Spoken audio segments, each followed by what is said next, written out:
A billionaire in disguise set out to find true love between two women, but one was hiding a secret that changed everything. In a world obsessed with appearances and status, what happens when one of the richest men alive hides his identity to search for something money can't buy, true love?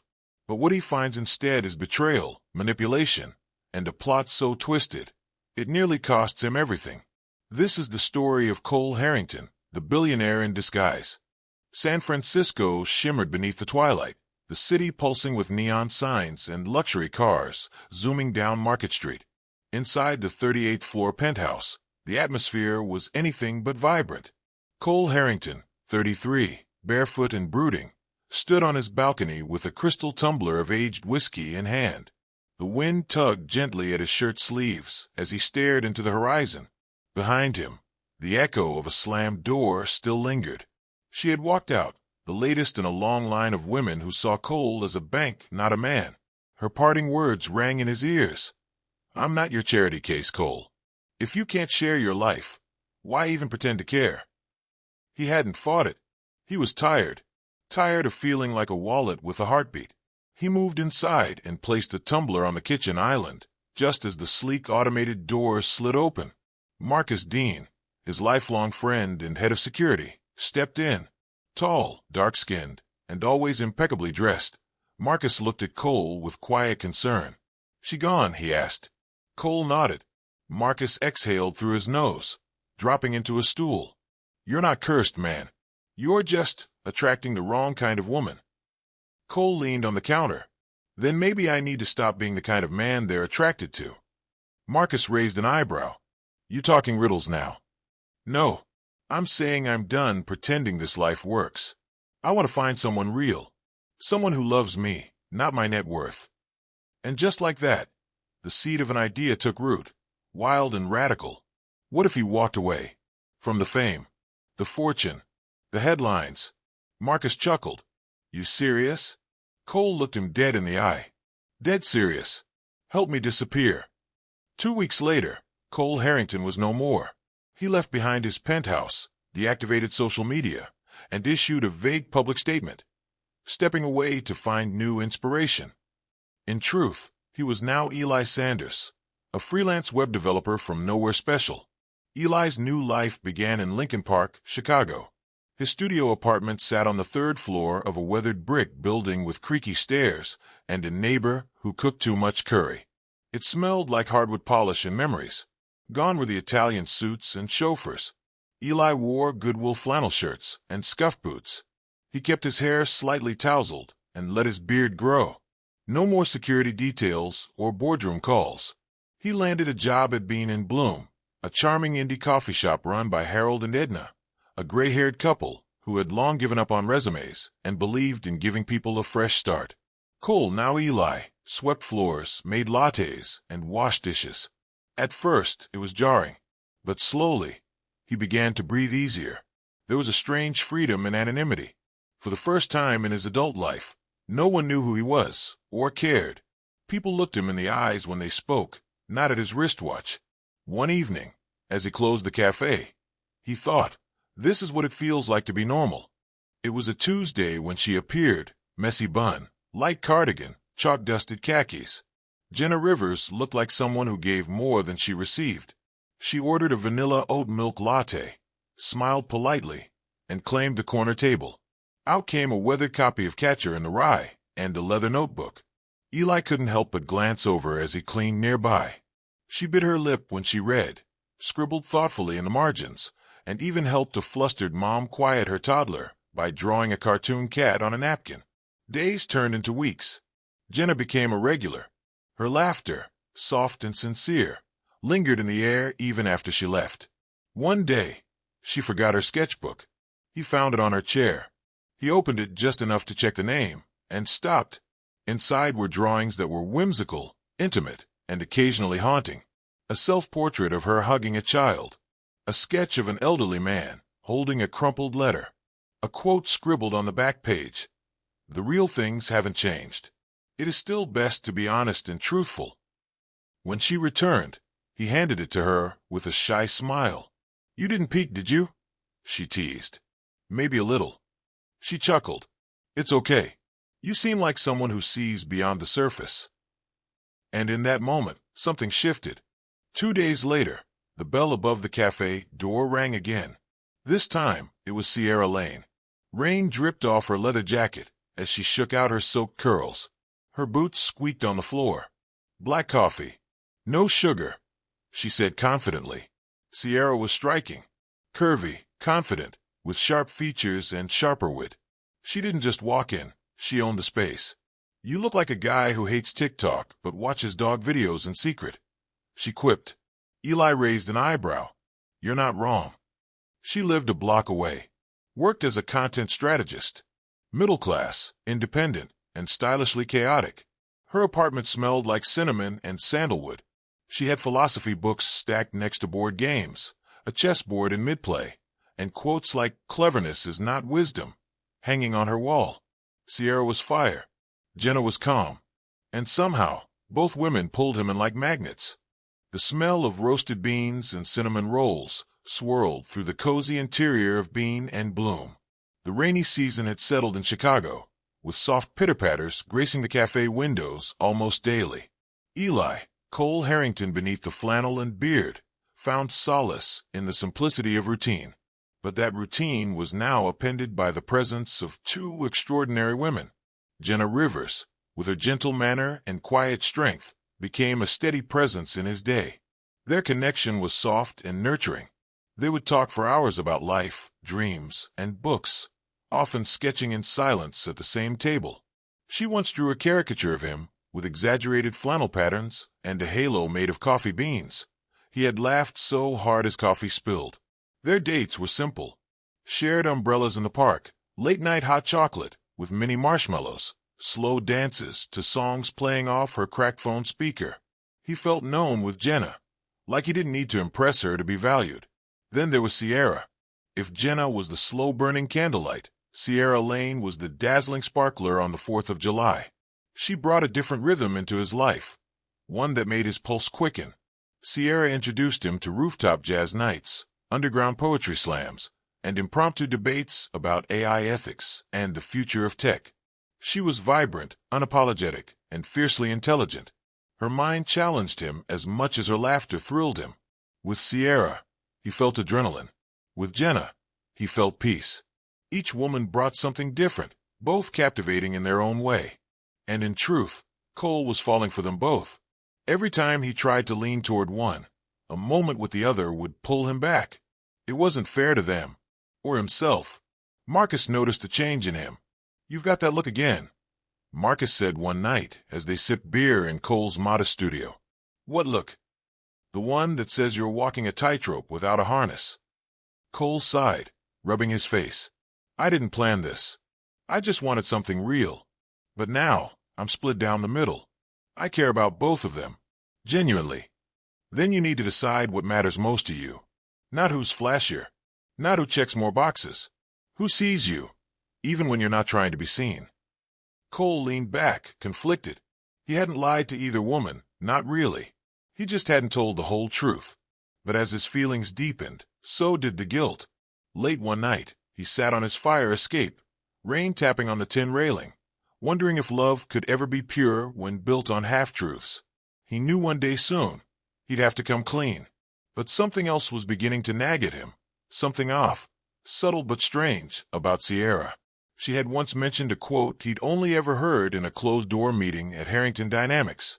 And there was that book, so oddly specific for someone outside the tech world. Was it a coincidence? Or was something more calculated going on? He brushed the thought aside. For now, his heart was at war. And war never ends without casualties. The wind outside howled faintly, sweeping through the narrow alleyways of Lincoln Park, like a ghost whispering secrets. Inside Sierra Lane's apartment, the atmosphere was warm, dim yellow light spilling from an Art Deco lamp, soft indie jazz playing from a Bluetooth speaker, and the scent of spiced apple candles lingering in the air. Cole, still Eli to her, sat on her velvet couch, a glass of red wine in his hand. The space was carefully curated, minimal yet personal. A series of framed travel photos on the wall told stories of Thailand, Greece, and New York. Books were neatly arranged by color. Plants lined the windowsill, thriving despite the lack of sunlight outside. "You've made this place feel like a sanctuary," he said, half smiling as he admired the space. Sierra, barefoot in an oversized university hoodie and leggings, shrugged with a smirk. "Well, when you live alone, your apartment becomes your therapist, your studio, your happy place. Gotta make it feel alive." Cole nodded, impressed again by how effortlessly she seemed to know what to say to stir something in him. But then it happened. While browsing the bookshelf, something he did absent-mindedly in most places, his fingers stopped at a spine he recognized instantly. AI for Executives, the future of predictive algorithms. It was a dense, technical volume, not exactly coffee table material.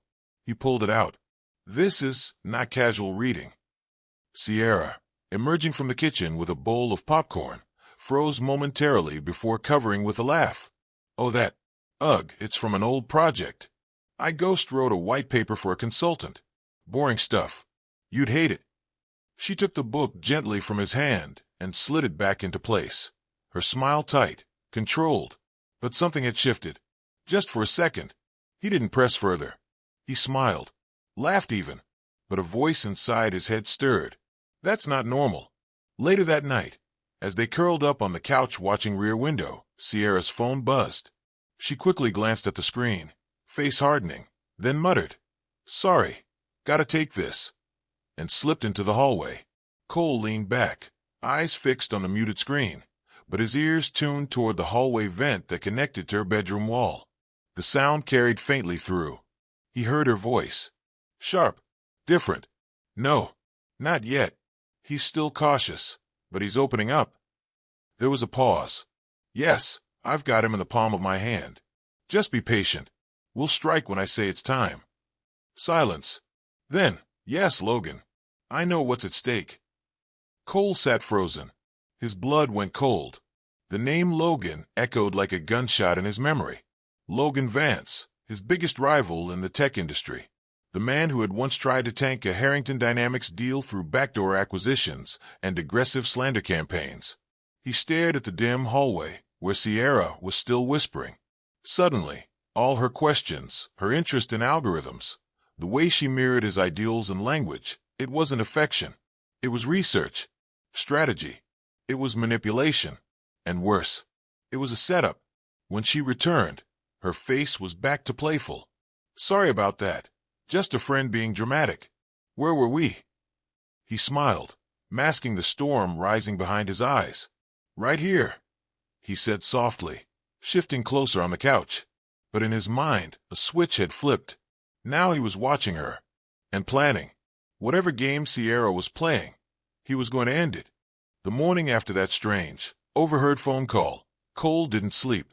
He lay awake in his modest apartment, staring at the cracked ceiling, his thoughts a tangled mess of betrayal and unanswered questions. He needed clarity. He needed answers. And more than anything, he needed Marcus.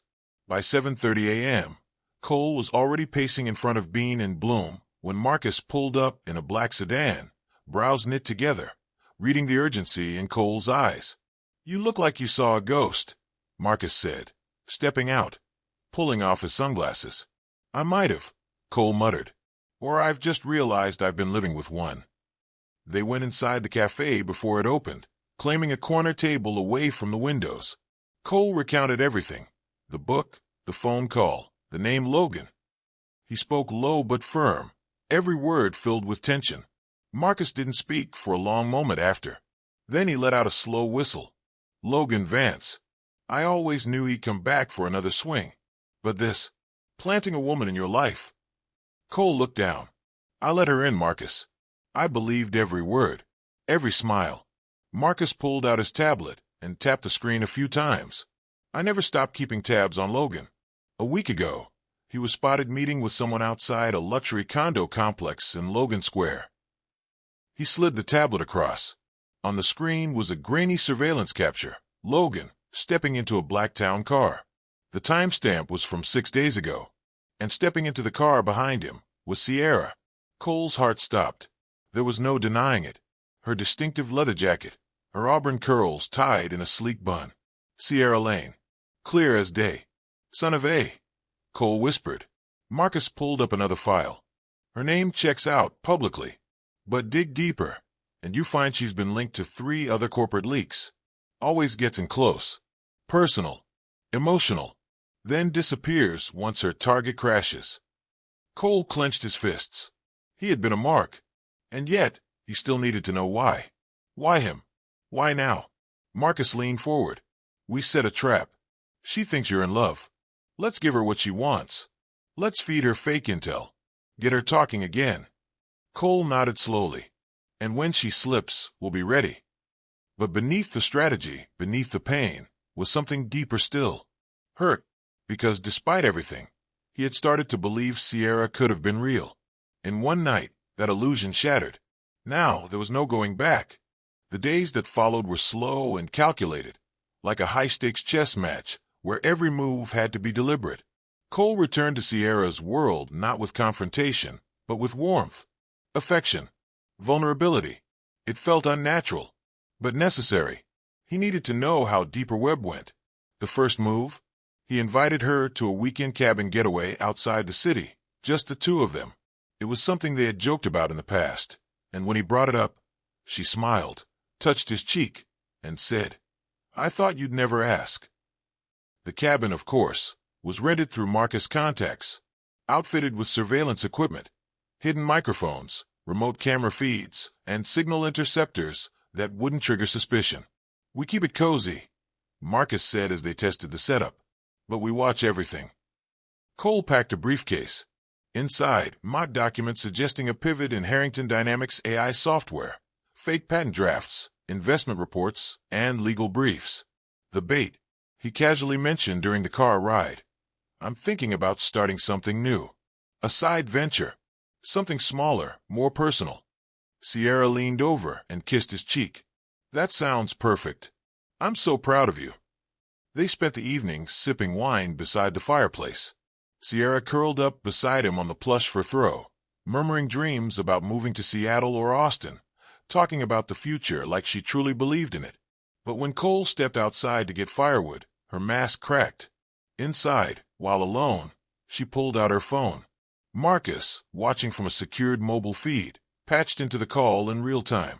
Cole, hiding around the corner, listened through an earpiece. I got the docs, she whispered. It's real. He's branching into neuro-AI. Way bigger than we thought. If we pull this off, Logan gets it all. There it was, clear as daylight. Cole's chest tightened, but his face remained calm when he returned. All warm inside, he asked. She smiled and held out her hand. Only when you're here. The next morning, Sierra went for a walk. While she was gone, Marcus arrived, downloaded the full audio, and scanned her belongings. More damning evidence, notes, coded phrases, burner phone receipts. She's deep in it, Marcus said. More than we thought. Cole nodded. Then it's time to end this. He would play one last card. A romantic dinner. An illusion of forever. And when she raised her glass to toast to their future, he'd break the truth. The trap was set, and Sierra Lane was walking straight into it. The rooftop of Ether, a high-end greenhouse restaurant in Chicago's West Loop, shimmered under string lights and glass-paneled ceilings. Designed for the city's elite, it had the ambience of a garden in the clouds, ferns hanging from steel beams, glass tables glowing with underlighting, and soft acoustic music weaving through conversations. But tonight, it wasn't just another expensive dinner for Cole Harrington. It was a turning point. Sierra arrived precisely at 7 p.m., dressed in an emerald green satin dress that clung perfectly to her curves. Her auburn hair was swept back, pinned with a single gold clip. The way she walked in, heels clicking confidently, lips curved in practiced seduction. Cole could see it now. Everything was intentional, calculated, and yet, she played the part so well, it still stirred something painful inside him. Wow, she said with a smile, looking around the ethereal venue. Are we celebrating something? Cole rose, pulling her chair out. You.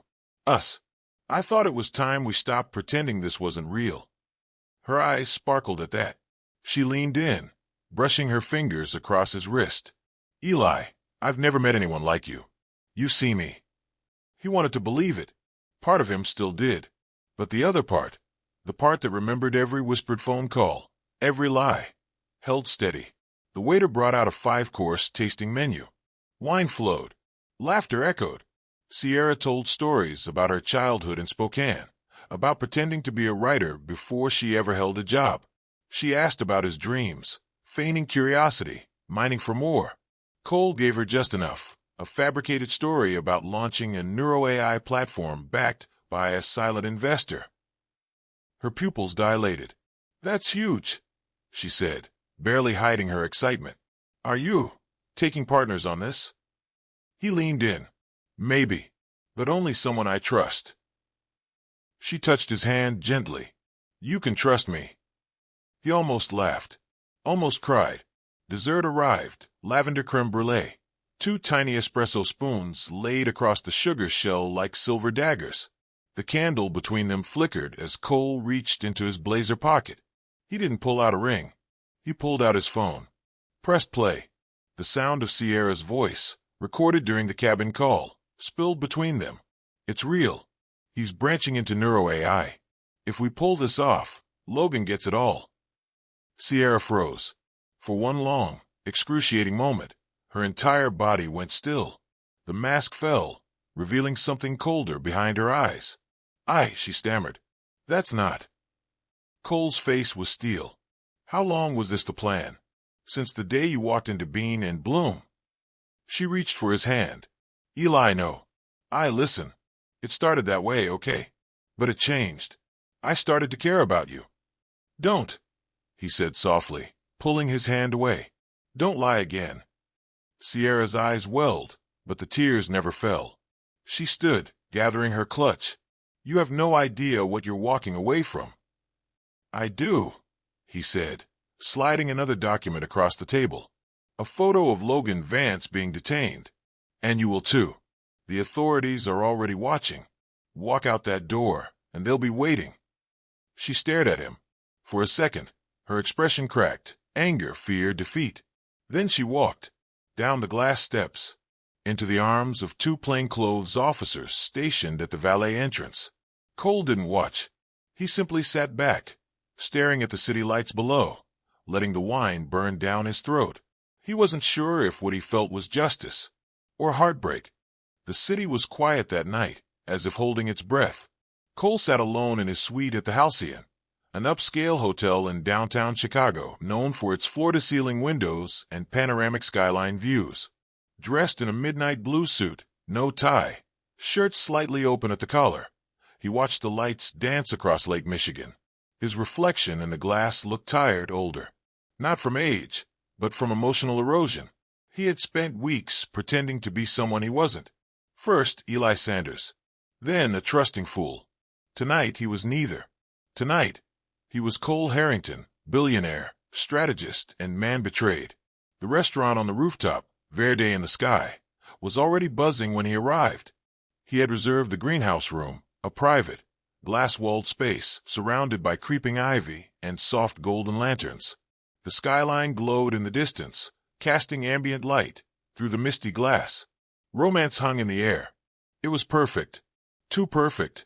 Sierra arrived shortly after, wearing a deep crimson dress, lips painted to match, and a necklace he now realized was real gold, bought, no doubt, with the deposits Logan had fronted her. "You look wow," she said, kissing him on the cheek. "This is beautiful." "Only because you're here," Cole replied with a soft smile. It tasted like ash in his mouth. They dined on black truffle risotto, duck breast with a cherry glaze, and a bottle of 2010 Bordeaux. She talked about wanting to visit Morocco, how they could hike the Atlas Mountains together. Cole nodded, laughed at the right moments, and let her spin her fantasy. Until dessert, as their plates were cleared and a glass dome was lifted to reveal a delicate trio of macarons and a chocolate sphere filled with mousse. Cole raised his wine glass. "To us," he said. Sierra lifted hers, with a genuine smile. "To our future." They clinked. Then he added softly, "Logan Vance sends his regards." The glass slipped from her fingers and shattered against the plate. She stared at him, color draining from her face. What did you say?" Cole leaned forward, sliding his phone across the table. The screen showed a paused audio recording. He hit play. I got the docs. It's real. He's branching into neuro AI. If we pull this off, Logan gets it all. Her voice filled the small room, every syllable like a nail in her carefully built illusion. You recorded me, she whispered, her eyes wide. You set me up. I trusted you, Cole said, eyes dark. You studied me, matched my habits, wormed your way in. But it wasn't just the betrayal. It was the part of me that started to love you that hurts the most. Sierra opened her mouth to respond, but nothing came out. No excuse. No apology. Only silence. She stood, gathering her clutch. You think you've won, but you don't know what you've started. He stood too, but slowly. Calm. Unmoved. You're right. I don't. But I know how it ends. He opened the glass door. Waiting outside were two plainclothes federal agents. They stepped forward, badges out, eyes cold. Sierra Lane? One asked. She froze. What? You're under arrest for corporate espionage, fraud, and conspiracy to commit intellectual property theft. The second agent gently cuffed her as she sputtered in disbelief. Wait. I didn't do anything. This is a mistake. I was manipulated too. Cole didn't flinch. As they led her away, she turned one last time. You think this makes you safe? Logan won't stop. This won't end here. He met her gaze. No, he said, but you won't be the one to finish it.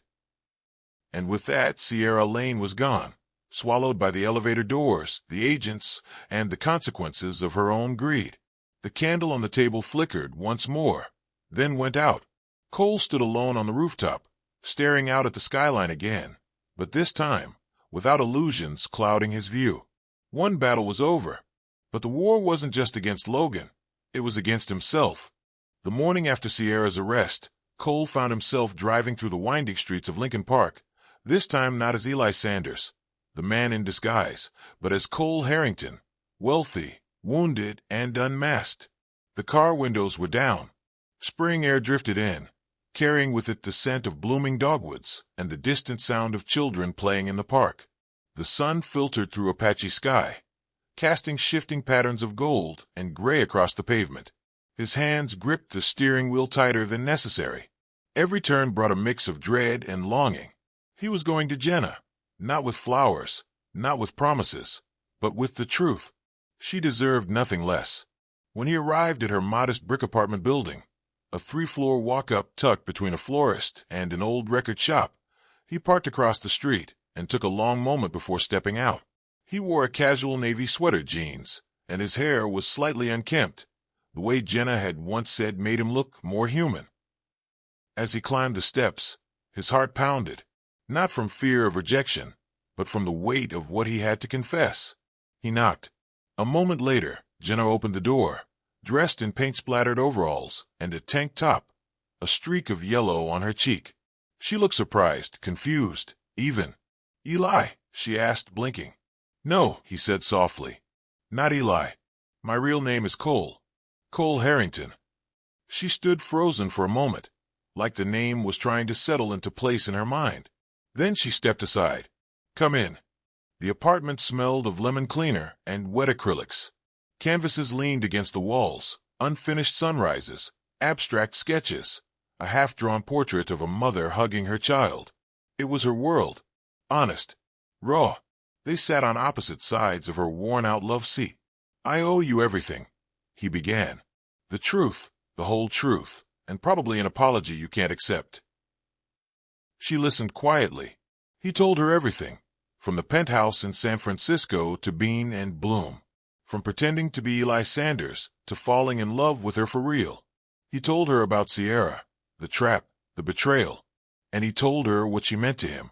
I was drowning in noise, Jenna, in people who wanted things from me. But then I met you, and suddenly the world quieted.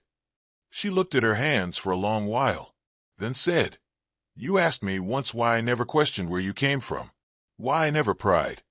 He nodded. She met his eyes. Because I could see you were running from something, and I figured, if it mattered, you'd tell me. When you were ready. His voice cracked. I was scared. You were the only real thing I had. and I didn't want to lose it by telling the truth. Jenna stood, walked over, and gently cupped his face. Then stopped hiding. Tears filled his eyes. I don't care about your money, or your name. I care about who you were when you sat with me in the cafe, when you helped me carry my groceries, when you made my students laugh on career day. He pulled her into an embrace, the kind that shakes the heart. She held on. And in that moment, the billionaire disappeared again, not into a disguise, but into the kind of love that didn't need masks, the kind that could only grow in truth. 2 weeks had passed since Sierra's arrest, and yet the echoes of her betrayal still clung to Cole Harrington's mind like a fog that refused to lift. Her exit had been dramatic, head down, handcuffed, surrounded by flashing cameras and furious reporters. But the real storm raged inside Cole long after the news cycle moved on. He sat once again on the balcony of his penthouse in San Francisco, staring out at the glittering cityscape he used to feel apart from. The skyline still sparkled, the city still buzzed below, but something in him had shifted. Cole was no longer the man who measured his worth by board meetings and press coverage. He was no longer the billionaire desperately searching for someone who loved him beyond his net worth. He had been burned and healed in a strange, backward way. And now, it was time to start building something new. That morning, he boarded a flight to Chicago. No disguises, no handlers. Just him and a leather duffel bag, carrying a simple plan. Return to the place where he remembered what it meant to be real. Lincoln Park hadn't changed. The streets still smelled like roasted coffee beans and fresh rain. The wind carried the familiar sounds of city traffic and bike bells, and Bean and Bloom still stood at the corner like a warm secret he had once been part of. When he entered the cafe, the old couple who owned it did a double take. "Eli," the old man said, squinting. Cole smiled. "It's Cole, actually. But I missed this place." He sat with them for over an hour, explaining the truth, leaving out the Messier business details, but focusing on the part that mattered. What the cafe meant to him, what the neighborhood gave him, what he wanted to give back. "I want to invest in this place," he said gently. "But not just money. I want to expand it into something bigger. A scholarship-backed incubator for people like me. People searching for second chances. People with dreams, but no access." The owners teared up. They had seen plenty of customers come and go, but none who returned like this. Cole later visited Jenna's school. It was a Tuesday afternoon. She was in the art room, helping a group of children mix paints for a mural. Her hair was pulled back into a scarf, and there were smudges of blue and green on her hands. When she saw him, her lips parted in soft surprise. But she didn't speak, just wiped her hands and walked over, cautiously, but not coldly. "I came back," he said. "Not just for you, but for all the things you reminded me of." She glanced at the children, then back at him. "You're not here to run anymore." He shook his head. "No more masks." Later that week, he signed the paperwork to buy and renovate the building next to Bean and Bloom, converting it into a community space and startup lab. He hired several of the cafe's young staff as assistants, giving them opportunities to learn and grow. Jenna began visiting in the evenings, sometimes to grade papers in a corner, sometimes to talk, slowly peeling back the months of confusion and fear. There were no public announcements, no splashy headlines. Just quiet nights, shared smiles, hands held across coffee tables, and the steady return of trust. And in that gentle rhythm, healing truly began, not just for Cole, but for Jenna, for the cafe, and for the man who had once disappeared behind a disguise but returned whole. Spring had painted Millennium Park in shades of gold and green. Children's laughter echoed through the air, mingling with the soft tunes of a street violinist nearby. Sunlight filtered through the budding trees, casting dappled shadows across the grass, as if the universe itself was celebrating the season of rebirth. Cole Harrington sat on a bench, a small weathered book resting on his lap, a copy of The Real Things Haven't Changed, the same one Jenna once carried with her to Bean and Bloom. He ran his fingers over its aged spine, remembering the quote she had inscribed in her sketchbook. It had once felt like a distant truth. Now it felt like a promise. He wore no suit, no expensive watch, just a simple navy button-down, jeans, and white sneakers. A man, not a billionaire. A heart, not a headline. Nearby, Jenna stood watching a group of her art students assemble a pop-up exhibit on the lawn. Children holding handmade sculptures, tie-dye banners, and hand-drawn signs that read, "See the world through our eyes." Her smile was soft, effortless, as she offered help, encouragement, and the occasional hug. She hadn't noticed him yet. Cole waited until the last child skipped off toward the nearby fountain, then approached quietly. She turned surprised, but not startled. "You showed up," she said gently. He nodded. "I never stopped thinking about that quote, about how the real things don't change." She tilted her head, studying him. "You brought the book." He opened it and turned to the middle. A small velvet ring box was tucked into a cutout he had carefully made inside. But when he opened it, there was no ring, just a folded note. Jenna unfolded it slowly and read, "You always said love is something we build, not buy. I'm ready to build it, with honesty, with patience, with you." She looked up at him, her eyes glossy, with unspilled tears. Cole knelt, not because he was proposing, yet, but because he wanted to show her something deeper, that he was choosing humility, choosing her, choosing the truth. "I don't have all the right words," he said, voice low, "and I've done a lot of wrong things. But the moment I met you, something started to heal in me. I wasn't just running from the world, I was running to something better. You," Jenna looked down, touched the edge of the book. "You lied to me." "I did," he whispered, "but I'm not asking you to forget that. I'm asking for the chance to show you who I really am now." She looked around, at the sunlit park, at the children nearby, at the man kneeling in front of her not with diamonds, but with truth. A long silence. Then she stepped forward and gently pulled him to his feet. Her arms wrapped around him, and her head rested against his chest. "You're not hiding anymore," she said. "Not from anything," he replied. They stood there, surrounded by spring and sincerity. The cameras were gone. The secrets were gone. Only the truth remained. And in that moment Cole knew. He had finally found the kind of love he was looking for all along. Not flashy, not perfect, but real.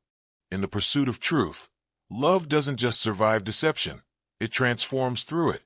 When the masks fall and we stand exposed, that's where the deepest kind of love begins. If this story moved you, like, subscribe, and share echoes of truth, where every story doesn't just entertain, but leaves behind a legacy.